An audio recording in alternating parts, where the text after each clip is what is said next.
Are you hungry? When's the last time you ate? I'm not talking about a snack. I'm talking about, more than going by the fridge for just a drive by. Well, I can name you four teams in the American Athletic Conference women's basketball landscape who are quite hungry. Three of them filled up on appetizers a little bit too much last year. And one of them never got to dessert. Now, can I get through this whole thing without snacking myself? Hmm, have to find out. Let's get to work.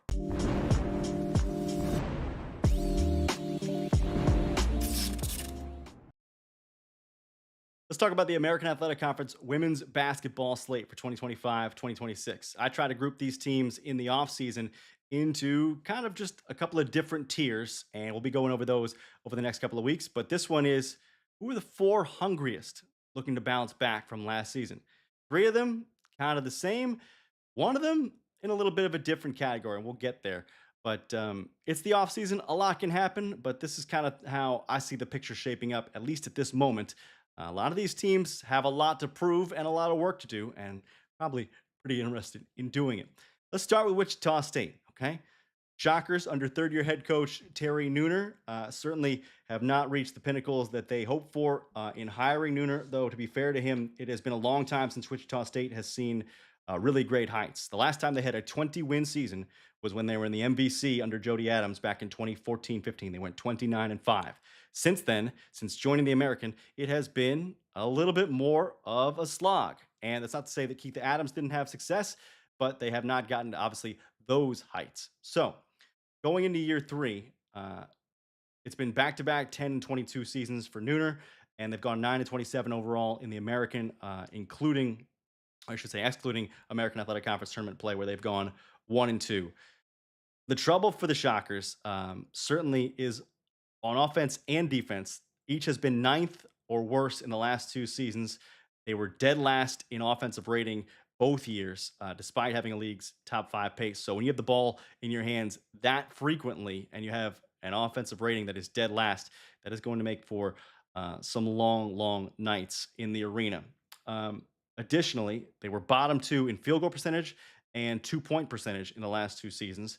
They were 10th in threes made. They were 11th in free throw percentage. They did improve in their turnovers a lot last year. They went from eighth to second fewest turnovers in the league, but they dropped in their foul count, and the ball didn't move quite as much last year either. Their total rebounding also declined despite an improvement on the defensive glass. So that is a lot to talk about trying to fix, right? When your offense can't shoot, doesn't get to the line, doesn't hit threes, doesn't share the ball all that well, and doesn't crash the glass, chances are you're not going to have good production. You're not going to have that many wins. And Wichita State is efforting to change that narrative. They're doing so this year, having lost four scorers who were at the top of the scoring column last season. Again, for a team that only got 10 wins, maybe you need some fresh blood. But all those four players scored at least 8 points per game, including Jayla Murray, who for the second consecutive season is a Wichita State forward that gets power for interest. 2 years ago, it was Daniela Abiez going to Miami, Florida, and last year with Murray's performance, she got the interest and transferred to Ole Miss. So it's not as though they haven't had some talented players there, but they only bring back one player this year who averaged at least 10 minutes a game last year. That was Breon White, 4 points per game, 4 rebounds per game last season in the front court. They added a lot of players in the portal, but they did not add anyone who scored at least 10 points per game at the Division One level last year. Now they're not alone in that category among American Athletic Conference teams, but that certainly means that more is expected from the players they brought in offensively, or they can create a balanced load on that end of the floor. Can they shoot this season? We'll see. The average American Athletic Conference player shot 44% on effective field goal percentage last season. They bring in five players who had an effective field goal percentage of 44% or better last year between Division One or Division Two. Notably, Wichita native Jayla Harding, who comes back in the backcourt from New Mexico State. They also have Abby Cater from Austin P, and they also bring in Jayla Smith, who's coming in from Eastern New Mexico, a Division Two school. All those added on the perimeter, and I think those three are not going to be afraid to stretch the floor, and that will be necessary for this offense. Harding and Cater can draw contact. They will get to the line. Cater was a very willing driver, notably last season, and got a lot of her points that way. But you do need that element of penetration. It does help things offensively. Uh, in terms of who runs the offense and how much they share, I think that kind of flows through Fordham transfer Taya Davis, who had a 34% assist rate last year for the Rams in the A10. Uh, Harding and Cater did not show a strong nose statistically for setting others up last season on their respective teams. So I think it's going to be important for Davis to kind of spread the ball around and make sure things are orchestrated the way Terry Nooner wants. On the glass, we'll see how they fare. Jayla Smith, as a wing player, actually had the highest offensive rebound rate last year among the players that are coming in at 12% on the offensive glass. Treasure Thompson can hold her own down low. We know that, from her time at LSU and from Texas Southern, but you're also going to get some, I think, defensive glass production from Sophie Benaruga and Cheyenne Banks, who come in from Seattle and Central Arkansas. So I think the glass can be better this season. Who leads this team is going to be interesting because Treasure Thompson had a usage rate of 20% or more last season. Same for Jayla Smith. Sophie Benaruga had a 25% usage rate last year. Again, only 7 points per game for Seattle, but those players are used to having the ball in their hands. I think, hearing that makes me think that this team is at least going, if not play through the post, going to make touches available for the post on a regular basis in terms of trying to orchestrate their offense. And we'll see how it all turns out with those backcourt additions kind of meshing with the front court and Breon White, who returns in there. But Terry Nooner will adjust. He said that last year at a certain point in the season, he adjusted the way he wanted his team to play because of what he saw them being capable of or not capable of. And I think that's certainly on the table this year in terms of how Wichita fares. But again, it's pretty much an entirely rebuilt team, and it's not a young team either. I don't think they've got any freshmen on that roster. So it'll be really interesting to see how it goes for Terry Nooner in year three as they try and just look for a very, very different look coming into 2025 and 2026. Elsewhere around the league, as you look for teams that are hungry in 2025, 2026, you certainly talk about the Memphis Tigers, as hungry as any, having had their last 21 season, just 2 years ago, or I guess 3 years ago, maybe 2022, 2023. They've tasted victory, but the last two seasons have been hard, and they've not gone the way Alex Simmons has planned. And she had to turn over a lot of her roster this season as well. And perhaps that's good for a team that only won 7 games last year. So when you look at the Tigers and what they're aiming to do this year, it's a team that over the last two seasons went 14 and 22, I think, in American Athletic Conference play, 0 and 2 in the tournament. The defense dropped way down this year from ninth to 13th in the league. They were last in points per game allowed by a mile. They kept a top three pace both years offensively, and that kind of relates to what Coach Simmons wants to do.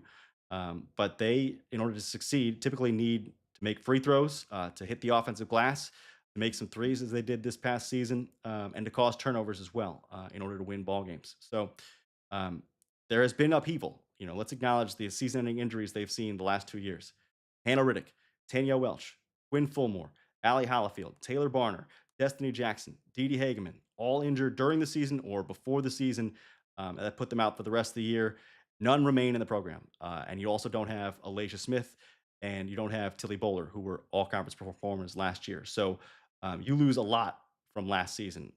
You lost everything but 8% of your points scored and everything but 11% of your minutes. So Tamaya Smith is your leading returner with 4 3-pointers made and 4 points per game on average. So it is certainly a rebuilt Tiger side. They are going younger as well. Last year, they had a lot of players who had at least 3 years of basketball experience at the college level. This year, they don't. They only have 6 players this year who are in their third year of college basketball or later. Last year, they had 8 rotation players who were in year three or later.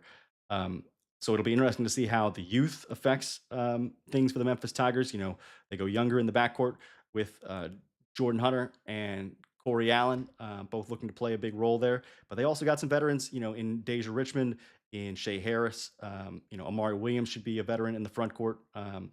So it's hard to say, who is going to make the biggest impact there. Notably, this is a team that led the conference in 3-point shooting last year, but their best addition through the portal, at least in terms of proven 3-point shooting, was Shea Harris, and she shot it at 23% last year. making only one three-pointer per game. So I think the Tigers' three-point attack is certainly going to have to change its appearance this season, or there's actually more juice to be squeezed out of the players that they brought in. Can Tobias Smith shoot more? Will they get more from the perimeter from Kennedy Alexander, from Paris Gaines, who are certainly athletic and can hold their own? Um, where do you see the points coming from? I think that's the question for the Memphis Tigers. And if they're not going to use the outside as much this year, based on their personnel, what will they do? So we will see just what the Memphis Tigers look like this coming season. As for the third team that's the hungriest in the American, I tag UAB. I would say the Blazers and Randy Norton have not done what they've wanted to do the last 2 years. They had a 21 season back in 2019-20 when they were at Conference USA. They've not had as easy of a time the last couple of years. I think 16 and 22 in the American over the last two seasons, and they've been 12th or worse on defense the last 2 years. I think they were 70.7 points per game allowed in 2025. That's 12th in the league. And look, they're an offensive minded unit. They typically shoot well and play strong defense before the shot in order to win. They don't get a lot of free throws. They don't get a lot of offensive rebounds. They don't get a lot of steals, and that means that you've got to be very fine tuned offensively. You did deal with roster upheaval last year. Again, no Aniah Hubbard, who you thought you were bringing in a top scorer from Florida Atlantic and an Alabama native. You lose Callie Smallwood and Journey Armstead to injuries during the year. That hurts. And from that roster, gone are the top two scorers, top two rebounders, top three shooters, and five players who scored at least 6 points per game. So, on the plus side for the Blazers, they did add, I think, what maybe they want to be kind of a photocopy of Jade Weathersby in Monet Duffy, who comes in from Texas A&M Corpus Christi, undersized in the post, in a way that I would say Jade Weathersby was not. Duffy is 5'10", but she's got great length, really good timing, really good athletic ability. She was a teammate with Journey Armstead at Hutchinson Community College 2 years ago. Her timing for shot blocking is superb, and she's got some bounce as well. So she should be a front court piece. They bring in a veteran in Jordan Rozier, who had 83 pointers 2 seasons ago for South Alabama. Only played 9 games last year because of injury, but scored 8 points per game. I think those are their two best additions so far. Britia Curtis, who has been listed as committed to UAB, coming over from Nichols and having scored 10 points per game last year for the Colonels, not on the roster right now. So we'll see if she can actually be part of this coming season for Randy Norton and the Blazers. And if not, an offensively focused team obviously would lose a lot for a player that's supposed to bring in 10 points per game. You definitely need Callie Smallwood to step up coming off the injury last year, and you need more, at least the same from Armstead, the way she was starting to get comfortable last year when she went down. So very interesting to see what UAB brings to the table this year and kind of which direction they go, or if they kind of just stay in that sort of middle tier where they've been living. Um, the last team on the list, North Texas, I guess you might say, doesn't necessarily fit this category in terms of the letter of the law, but in terms of the spirit. The last 2 seasons, after going 28-8 in the American, they have not won an American title. They have not gotten to the NCAA tournament. Each year, they have lost to the champion in the AAC tournament, and that's despite going a combined 48-18 over the first 2 seasons in Jason Burton's tenure. So they are definitely looking for more this year. The defense improved massively last year in defensive rating from seventh to first. The offense stayed as a top four unit. The net rating has been top two each year. The pace improved a little bit last year. Um, North Texas is one of those teams that does not emphasize the three-point shot. 12th 2 years ago, 13th last year, doesn't matter. Third in free throws made, first in free throws attempted both years. They improved their offensive rebounding massively last year from eighth, second. Their defensive rebounding has stayed a top two mark, and they have a sense of what they are, and they have shown a willingness to do it and to do it with abandon, and it has obviously worked. Um, you do lose your core from last year, and you could argue the part of the core from the last 2 years in Ariana Hardaway, in Demisha Lampkin, Jocelyn Moore, Anaya Johnson, Desiree Wooten, all out, all gone. Kyla Deck also gone from last year. So that's your top six scorers, and five of them average at least 9 points per game. So they're replacing a lot.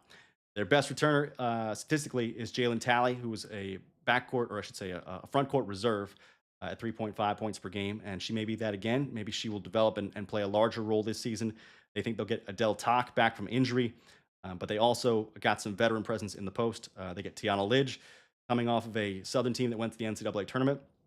And they get Megan Nestor, who was incredible at the NAIA level, and it's hard to know how the NAIA performance will play up, but she, scored 20 points per game for Wayland Baptist, so she could be kind of an under the radar piece in the front court, and she's certainly got veteran experience. They bring in two familiar faces in the backcourt in Jazzy Owens Barnett and Asia Proctor from Rice and UTSA, two players who 2 seasons ago I thought had really good years, and last year kind of underwhelmed by comparison. And maybe this is a fresh start for each of those and a chance to kind of get back on the horse and show off the way they've grown their games.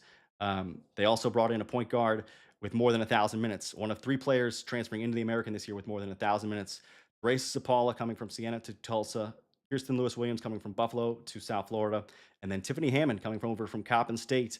2 years ago was a national champion at the junior college level with Essex in Maryland. But she had 65 assists last year, 69 threes made, and over 1,000 minutes. So she should take over the point guard role that Ariana Hardaway vacated to go to UTSA. And again, you can't tell what junior college players are going to bring to the table necessarily, because some of them, the talent is outsized for their peers, and for that reason, they see a lot of the ball. But they add two All American junior college guards in Andy Schisler and Micaiah Chase. Schisler, 91 assists last year, 19 points per game, just crazy numbers, 69 steals. Chase played for one of the top teams in the country at 13 points per game, 34% from deep, and a 2.8 assists per game. So North Texas, I think, is looking to get through dessert this year, in a way they have not the past 2 years. So that I think makes them hungry, just like the teams that I mentioned before them in UAB, Memphis, and Wichita State, all of whom have a new core and coaches that are, trying right now to put all the ingredients together and mix them up in a way that makes the most sense and is the most productive. But I think those are going to be the hungriest teams in the American this year because of what they haven't quite proved over the last 2 seasons, but also with a lot of new players. I think they are eager, each in their own way, to try and make headway and show that they can be together and cohesive units. So it'll be interesting to see how all of that shakes out. North Texas, in particular, having been a top five team each of the last 2 years, one of five teams that's finished in the top five each of the last 2 years. They will be an interesting watch this season. If you like the content, stay with us. We'll bring you some more American Athletic Conference women's basketball offseason team groupings in the days and weeks ahead, and some other breakdowns as we go forward toward the conference.